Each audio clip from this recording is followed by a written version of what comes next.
qarang, mana bu bola operatsiya jasadi, sizga o'sha operatsiya. Sizniki qilingan bu ham. Qaysi quloq? Navbar ko'rsating. Ko'rsataymi? Bo'ldi. Endoskopiya qilding. Bizdan taniydi. Hop. Assalomu alaykum aziz obunachilar. Yana bitta navbatdagi bemorimiz Qozog'iston fuqarosi 3 yoshli bolacha. Bizning rekordimiz bu, ya'ni yosh jihatdan rekordimiz, past yosh jihatidan. 4 yosh qilganmiz, 4,5 yosh qilganmiz. Bu bola 3 yosh. 3 yoshli bola quloqqa katta teshilgan bo'lgan va bizlar endoskopik tempanopasiya qilganmiz mana. Bitta tekshirib ko'ramiz, ko'rishingiz mumkin. Quloq ichidan operatsiya bajarilgan va mana quloqni holati bosing. Mana ko'rib turibsizlar, sarda butun tiklangan, qon tomiri o'sgan, juda ham ideal holatda turibdi. Mana o'rtasida katta defekti bor edi. Rasm qo'yamiz va rasmni solishtirasizlar o'zingizlar.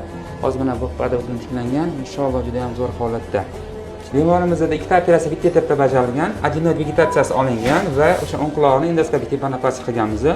Hozir nafas olish yaxshi, parda butun tiklangan. Endi bu bola aytolmaydi o'zi yaxshi emasligini, o'shaning uchun faqat apparat hal qilib beradi. Apparatga faqat 6 oydan keyin tushiramiz, ya'ni KSVT degan apparatga. Oysa gapirasizmi? Ya, bolam operatsiya jasaldi, o'ta yaxshi bo'ldi. Jengil o'tdi. Doktorning qo'li jengil ekan. Rahmat. Perdasi jal bo'ldi, ideal bo'ldi. Rahmat. Hammaga rahmat, salomat bo'linglar. Bizga kuzatishda davom eting.